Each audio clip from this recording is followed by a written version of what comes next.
ಸದಸ್ಯರಾಗಿದ್ದಾರೆ. Sir PKPS ಅಲ್ಲಿ ಏನಂತಾರೆ ನೀವು ಆರೋಪಗಳು ಈರಣ್ಣ ಕಡಾಡಿ ಅವರು ಹೇಳಿದ್ರು, ಆಮೇಲೆ ಸಾಕಷ್ಟು ಜನ ಹೇಳಿದ್ರು ಕಿಡ್ನಾಪ್ ಮಾಡಿಸಿ ಹೋಗಿದ್ರೆ ಈಗ ಆರಿಸಿ ಬಂದಿದ್ದಾರೆ. ಈಗ ನಮ್ಮ ಕಾನೂನು ಪ್ರಕಾರ ಸಹಿತ ಈಗ SIR ಸಲ ನಮ್ಮ ರಾಹುಲ್ ಗಾಂಧಿ ಅವರು ಸಾಕಷ್ಟು ವಿರೋಧ ಮಾಡ್ತಾರೆ. ಈಗ ಆರಿಸಿ ಬಂದವರು ಆಡಳಿತ ಮಾಡ್ತಾ ಇದ್ದಾರಲ್ರಿ. ಹೌದು. ಈಗ ಇವ್ರನ್ನ ಕೇಳ್ಬೇಕಾಗಿತ್ತು. ರೈತರು ಇದಕ್ಕೆ ಉತ್ತರ ಹುಡುಕ್ಬೇಕಾಗ್ತದೆ, ಅವ್ರನ್ನ ಕೇಳಬೇಕಾಗ್ತದೆ. ನಮಗೆ ನೀವು ಹಿಂಗೆ ಅಂತಿದ್ರಪ್ಪ, ಈಗ ಯಾಕೆ ಹಿಂಗೆ ಮಾಡ್ತಾ ಇದ್ದೀರಿ ಅಂತೇಳಿ. ಅದಕ್ಕೆ ಅವ್ರ ಉತ್ತರ ಇವತ್ತು ಹುಡುಕ್ಬೇಕಾಗಿದ್ದು ಪಡ್ಕೋಬೇಕಾಗಿದ್ದು ರೈತರು. ಯಾಕಂದ್ರೆ ರೈತರ ಬ್ಯಾಂಕ್ ಅದು ಶುರುವಾಗಿದ್ದು ರೈತರಿಗಾಗಿ. ಹೌದು ಸರ್.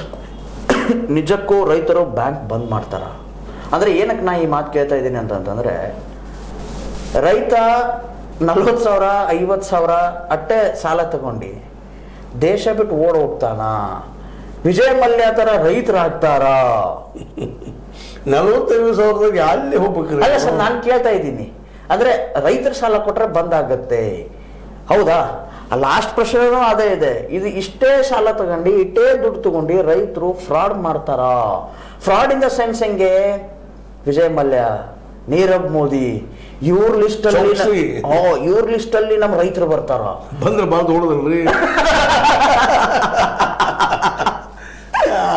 ಬರೋದಲ್ಲ, ಅವ್ರದ್ದು ಭೂಮಿ ಪರಿಸ್ಕೊಂಡಿರ್ತಾರೆ. ನಾಳೆ ಭೂಮಿ ಮಾರ್ತಾರ, ತಗೊಳ್ತಾರ. ಯಾಕೆ ಆಗ್ತದೆ? ಅವರ ಭೂಮಿ ಕಿತ್ಕೊಂಡು ಹೋಗ್ಲಿಕ್ಕೆ ಸಾಧ್ಯದಾನ ದೇಶದಿಂದ? ಈ ರೈತ ಭೂಮಿಯನ್ನು ಕಿತ್ಕೊಂಡ ಅಮೆರಿಕಕ್ಕೂ ಲಂಡನ್ಗೂ 50,000 ಹೋಗಕ್ಕೆ ಸಾಧ್ಯದಾನ?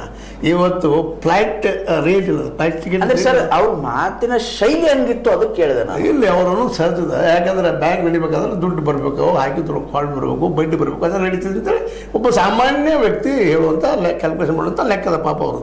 ಅವರು ಈ ದಿವಸ ಚಿಂತನೆ ಮಾಡಿದ್ರು ಗೊತ್ತಿಲ್ಲ ನನಗೆ.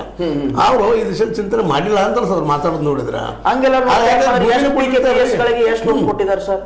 ಅಲ್ಲಿ ಎಷ್ಟು ಉದ್ಯೋಗಗಳು ಸೃಷ್ಟಿಯಾಗಿವೆ ಇವೆಲ್ಲ ಬರುತ್ತಲ್ಲ ಸರ್? ಶುರು ಆಗುದಲ್ರಿ. ಅಲ್ಲಿ ಮೇನ್ ಉದ್ಯೋಗ ಇರುವುದನ ಏನಪ್ಪಾ ಅಂದ್ರೆ ಅಗ್ರಿಕಲ್ಚರ್. ಎಷ್ಟು ಗೋಡೌನ್ಗಳನ್ನು ನಿರ್ಮಾಣ ಮಾಡ್ಲಿಕ್ಕೆ ಇವ್ರು ದುಡ್ಡು ಕೊಟ್ಟಿದ್ದಾರೆ? ಏನು ಇಲ್ಲ ಇವ್ರಿಗೆ. ಏನು ಹೇಳ್ತಿಲ್ಲ, ಜಸ್ಟ್ 180. ಅಂದ್ರೆ ಬೆಕ್ಕಿಗೆ ಒಂದ್ ಸ್ವಲ್ಪ ತುಪ್ಪ ಸವರ್ಬಿಟ್ಟು ಮಂಗ ಆಟ ಆಡುತ್ತಲ್ಲ, ಈ ಕಡೆ ಕಡಿಮೆ ಆದ್ರೆ ಈ ಕಡೆ ಬಡಿಯೋದು, ಈ ಕಡೆ ಕಡಿಮೆ ಆದ್ರೆ ಇವತ್ತು ರೈತರ ದುಡ್ಡು ಕೂಡಿದ ರೈತರ ಸರ್ಕಾರಗಳು ಅನುಕೂಲಗಳು ಮಾಡಿ ಕೊಡ್ತಾ ಇದೆ. ಕೆಲವೊಂದಿಷ್ಟು ಅವ್ರಿಗೆ ಏನೋ ಈ ಒಂದು ಕೋಆಪರೇಟಿವ್ ದುಡ್ಡು ಹಾಕ್ತದೆ ಸರ್ಕಾರ ನಬಾರ್ಡ್ ಅಥವಾ ಇನ್ನೊಂದು ಮೂಲಕ. ಆದ್ರೆ ಯಾರ್ಯಾರ್ದು ರೈತರ ಹೆಸರು ಸಾಲ ತಂದು ಯಾರ್ಯಾರು ಹಂಚುವಂತ ಕೆಲಸಗಳು ಹಿಂದಾಗಿದಾವ. ಇವ್ರು ಒಬ್ಬರದ್ದಾಗಿದ್ದು ಇವರಿಂದ ಆಗಿದ್ದು ಹೇಳ್ತಾ ಇಲ್ಲ. ಹಿಂದೂ ಆಗಿದಾವು. ಅದನ್ನ ನೆಲಗಟ್ಟಲ್ಲಿ ಇವ್ರು ಮಾಡ್ತಾ ಇದ್ದಾರೆ. ಅದನ್ನ ಸ್ವಲ್ಪ ದೊಡ್ಡ ಮಾಡ್ತಾ ಇರ್ಬೋದು ಅಂತ ಹಿಂದಿದ್ದವ್ರು ಇವತ್ತು ಆರೋಪ ಮಾಡ್ತಾ ಇದ್ದಾರೆ. ನಾವು ಮಾಡಿದ್ರೆ ಇವ್ರು ಮಾಡ್ತಾರೆ ಹೇಳೋದು ಅವ್ರಿಗೂ ಭಯ ಅದ.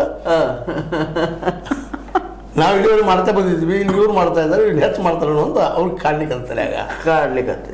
ಓಕೆ, ನೋಡೋದಲ್ಲ ವೀಕ್ಷಕರೇ, ಯಾವ ರೀತಿಯಾದಂತಹ ಒಂದು ಚರ್ಚೆ ಆಯಿತು, ಸುಗಮ ಚರ್ಚೆ ಆಯಿತು. ಅದರೊಳಗೂ ಕೂಡ ರೈತರ ಪಾಲಿಗೆ ಏನು ಸಿಗುತ್ತೆ, ರೈತರ ಪಾಲಿಗೆ ಏನು ಸಿಗಲ್ಲ ಅನ್ನುವಂತಹ ಒಂದು ಏನಂತಾರೆ ನೀವು 90% ಸ್ಪಷ್ಟನೆ ಸಿಕ್ತು. ಇನ್ನು ರೈತರ ಮೇಲೆ ಡಿಪೆಂಡು.